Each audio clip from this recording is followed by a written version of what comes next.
안녕하세요. 영혼 구원에 역행하는 요소에 대해 단호하게 대처할 것을 가르치십니다. 오늘 본문은 마가복음 9장 38절에서 50절입니다. 39절. 예수께서 말씀하셨습니다. 못하게 하지 마라. 내 이름으로 기적을 행하고 나서 바로 나를 욕할 사람은 없다. 예수께서 내 이름으로 할 때 의로라는 전치사와 제자들이 선생님의 이름으로 할 때 의로라는 전치사가 다릅니다. 예수께서 내 이름으로라고 하실 때 내 이름을 의지하여, 내 이름을 근거하여 라고 믿음의 근거로 사용하셨는데 제자들이 선생님의 이름으로 할 때 그들은 주의 이름을 단지 귀신을 쫓아내는 수단에 불과한 것으로 사용하고 있습니다. 예수께서는 내 이름으로 기적을 행한다면 적어도 예수의 이름에 대한 믿음이 있다고 이해하신 것입니다. 40절. 누구든지 우리를 반대하지 않으면 우리 편이다. 예수께서 말씀하신 반대하지 않는 자의 의미와 제자들이 말한 따르지 않는 자의 차이가 있습니다. 예수께서는 반대하지 않는 것은 무언의 찬동이라고 의미를 두고 계십니다.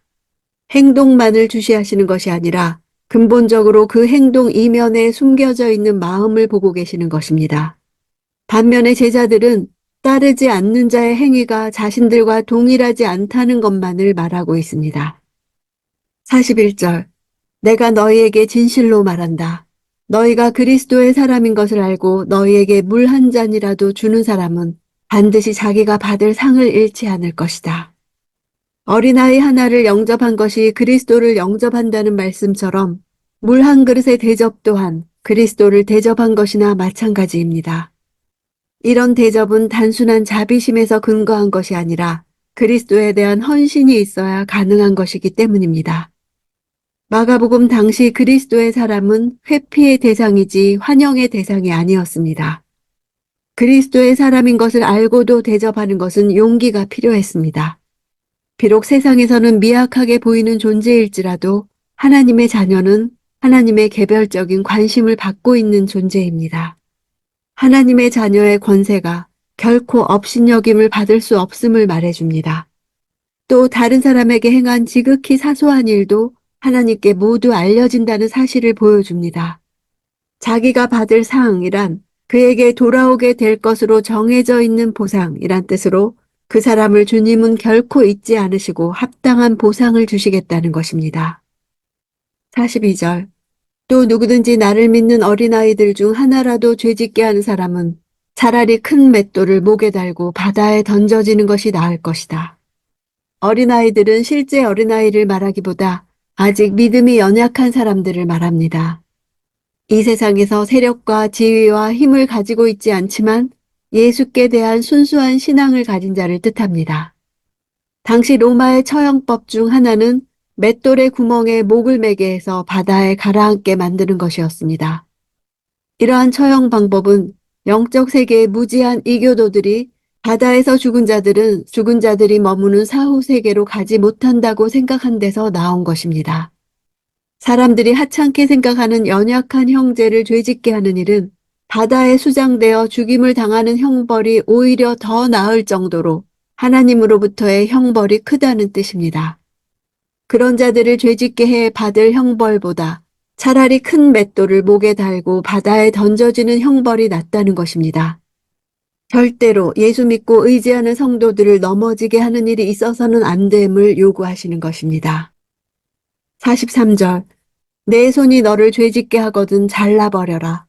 두 손을 가지고 영원히 꺼지지 않는 지옥불에 떨어지느니 성하지 않은 몸이 되더라도 생명에 들어가는 것이 더 낫다. 고대 유대인들은 인간의 충동이 신체 기관들을 통해 발생된다고 생각했습니다. 특히 손과 발과 눈이 충동적 유혹에 가장 민감하게 반응한다고 생각했습니다.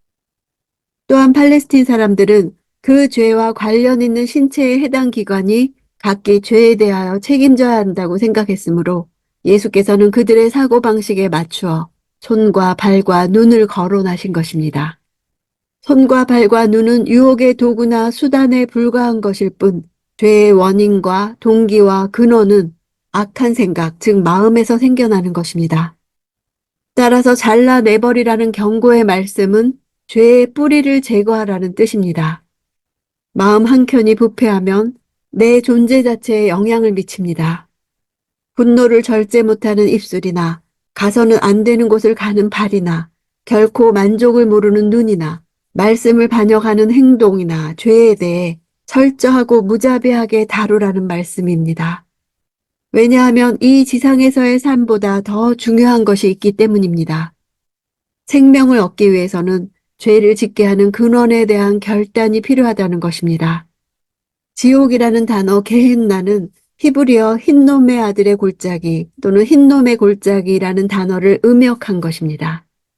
이 골짜기는 이방신 몰록에게 이스라엘 백성들이 자기 자녀들을 희생제물로 바쳤던 곳입니다. 흰놈이라는 말은 이글거리는 불 가운데로 몰록에게 바치는 어린아이를 지나가게 할 때 어린아이의 울음소리가 났다는 데서 유래한 것입니다. 요시야 왕 때 이런 희생제사가 폐지되면서 유대인들은 그곳을 혐오스럽게 여겨 그곳에 온갖 잡다한 쓰레기를 버리고 죽은 동물과 매장되지 못한 범죄자들의 시체도 던졌습니다. 결국 시체들과 쓰레기들이 버려지게 되자 사람들은 부패물이 생겨 공기가 오염될까봐 불로 태웠습니다. 그 불은 꺼지지 않고 계속해서 탔고 이로 인해 그곳은 나중에 지옥의 대명사가 되었습니다. 48절. 지옥은 벌레도 죽지 않고 불도 꺼지지 않는 곳이다. 여기서 벌레는 죽은 시체를 먹이로 하는 벌레입니다. 이 벌레가 죽지 않는다는 것은 지옥에 들어간 자들에게는 죽음 후에도 그 지긋지긋한 형벌이 그치지 않을 것을 상징합니다. 이 같은 참혹한 형벌 가운데서 영원토록 고통을 당하는 것보다는 이 세상에서 불구자로 천국에 들어가는 것이 더 낫다는 것입니다. 자신은 물론 타인을 실족해 하는 범죄를 과감히 끊어버릴 것을 촉구하는 것입니다. 49절. 모든 사람이 소금에 절여지듯 불에 절여질 것이다. 소금이 뜨거운 불과 함께 사람의 피부에 뿌려지면 피부가 느끼는 뜨거움의 강도는 훨씬 강해집니다. 맨불에 닿기만 해도 그 고통이 이루 말할 수 없이 큰데 맹렬한 불로 형벌을 당하는 곳에 소금이 첨가되면 그 고통은 더한 것입니다. 이것은 맷돌을 목에 달고 바다에 던져지는 형벌과는 비교도 할 수 없는 형벌인 것입니다. 50절. 소금은 좋은 것이다. 그러나 소금이 그 짠맛을 잃으면 어떻게 다시 짜게 되겠느냐. 그러므로 너희 가운데 소금을 간직하고 서로 화목하게 지내라. 여기서 소금은 바로 앞절의 심판의 이미지와 다르게 사용되었습니다. 소금은 하나님의 은혜 또는 하나님의 말씀을 상징합니다. 따라서 제자로서의 맛, 세상 사람들과 구분되는 특징을 말합니다. 이 말씀은 범위를 크게 보면 누가 크냐고 쟁론한 제자들, 작게 보면 우리를 따르는 자가 아니어서 금했다는 제자들에 대한 예수님의 결론입니다. 그리스도인들 간의 권력 다툼이나 독선적 배타주의를 버림으로써 타인을 실족해 하지 말고 그리스도인으로서의 맛을 잃지 말고 서로 연합하고 화목할 것을 소금의 비유를 통해 말씀하신 것입니다. 제자들은 이미 귀신을 쫓는데 실패한 적이 있으면서도 귀신 쫓는 사역을 잘 감당하는 외부인을 못마땅하게 여겼습니다.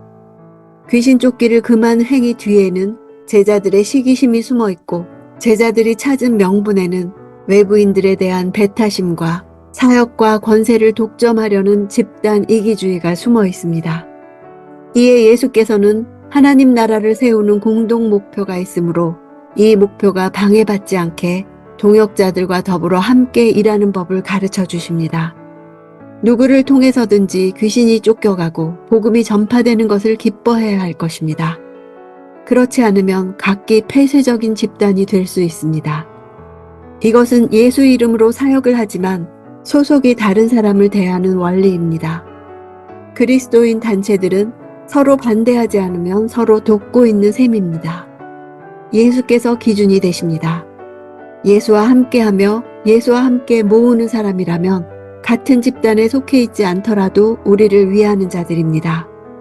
동일한 주를 모시기 위해서는 많은 차이를 덮을 수 있어야 합니다.